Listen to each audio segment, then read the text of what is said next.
They started my morning with thunder and diesel, the kind that rattles windows before any sane alarm clock, and by the time I stumbled onto the deck in pajama pants and bare feet, the bulldozer's blade was already biting into the cedar sides of my shed.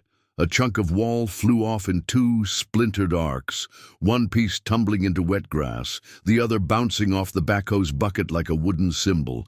50 square feet of humble storage, 15 years of tools and memories reduced to scrap before I could even shout, "Stop!"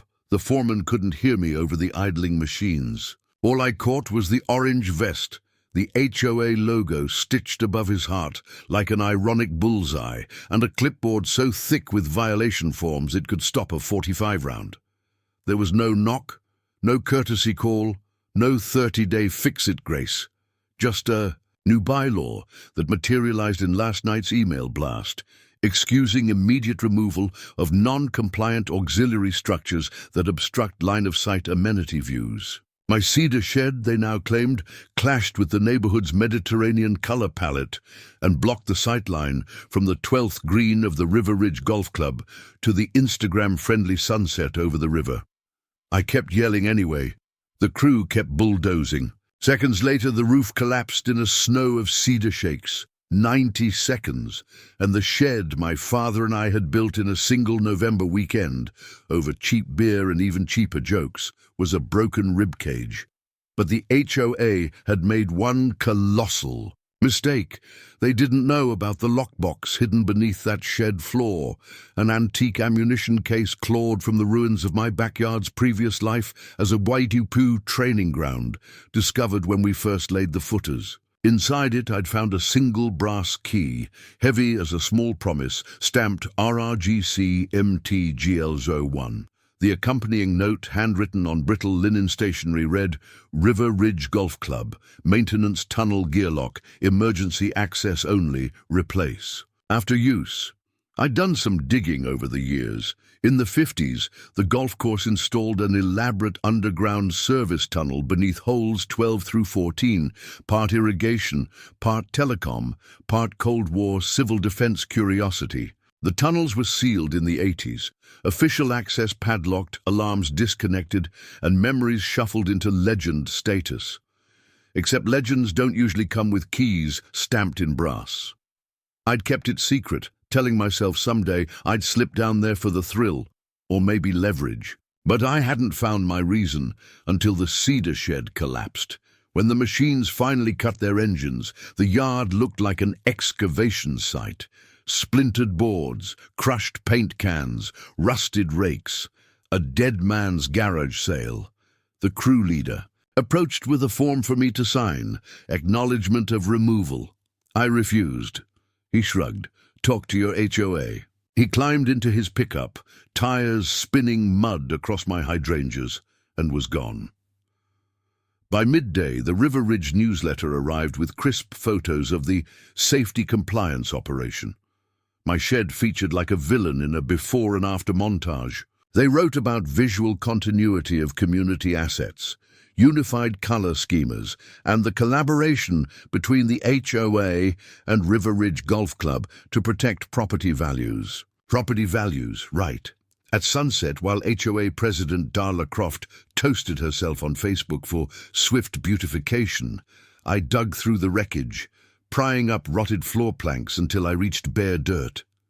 I clawed until I felt the cool lip of metal, unearthed the ammo case, wiped moss from the lid, and flipped the latch. The brass key lay exactly where I'd left it, duller now, but still solid.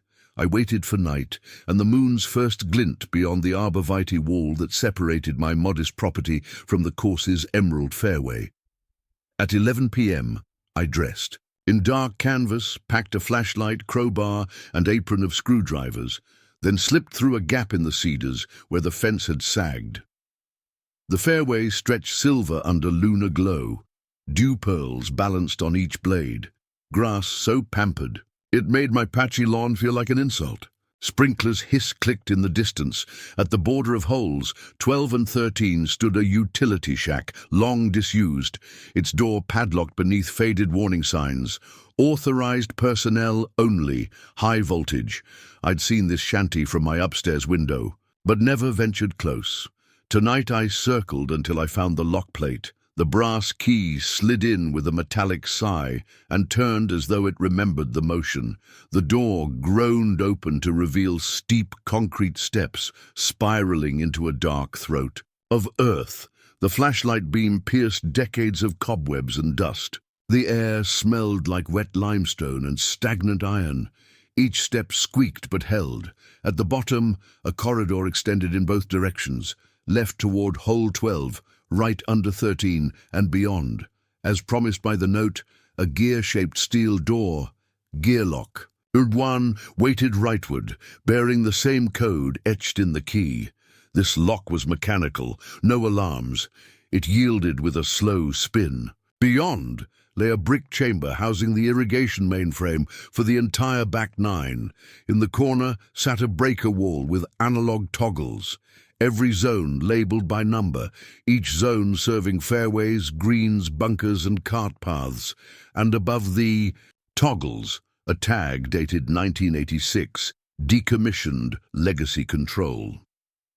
The modern system must have rerouted elsewhere decades ago, leaving this vintage panel hot but ignored, waiting for some bored maintenance tech who never came.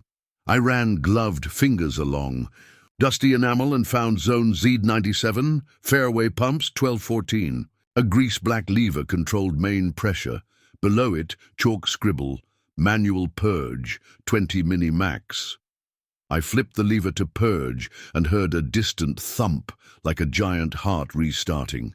Pumps whined, water lines groaned, and somewhere, up top, sprinklers began spewing triple their rated flow, water pressure gauges pinned in the red. I waited 10 minutes, enough to saturate a football field, then flipped a second lever, reverse backflush.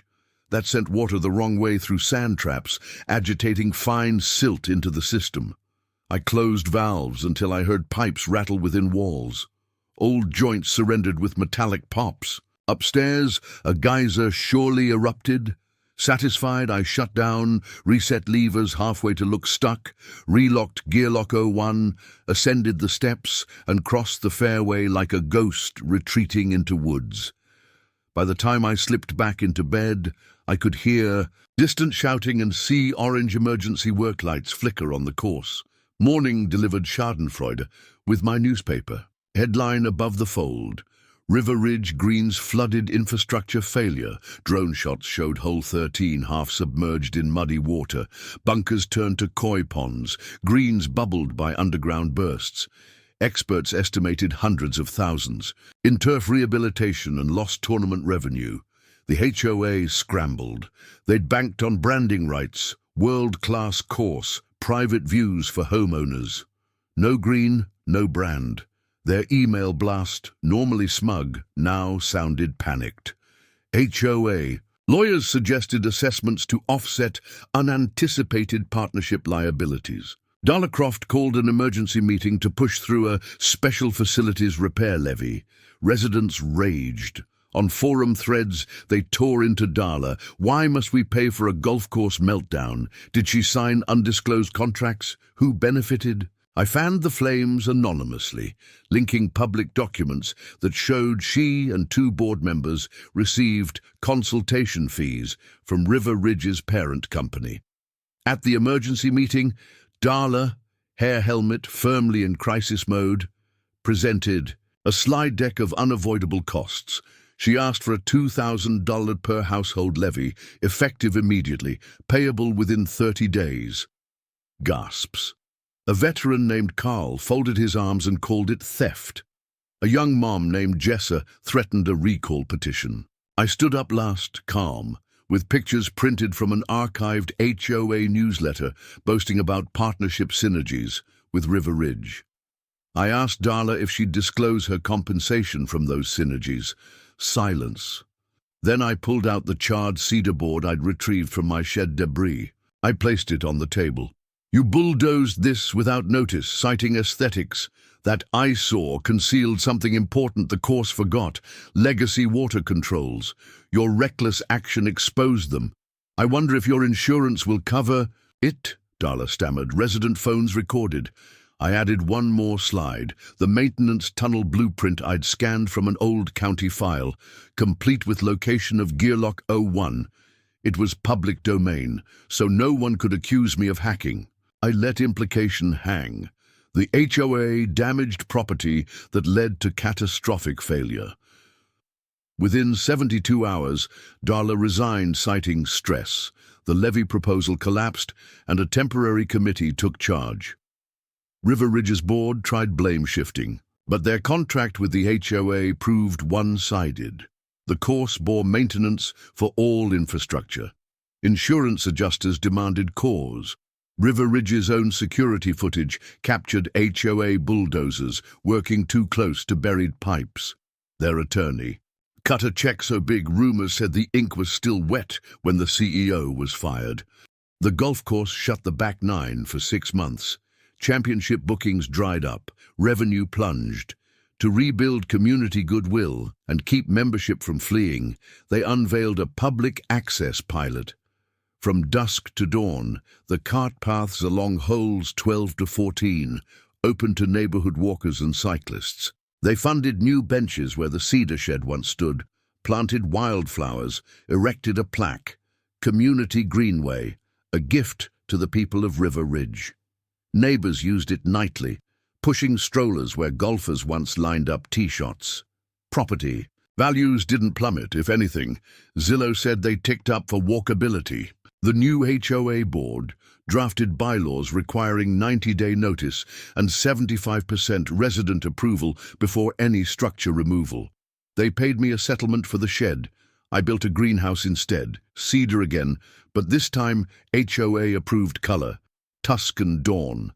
As for the brass key, I mailed it to the superintendent of River Ridge with a polite note. You might want to seal Gearlock 01 this time, and maybe plant more oaks.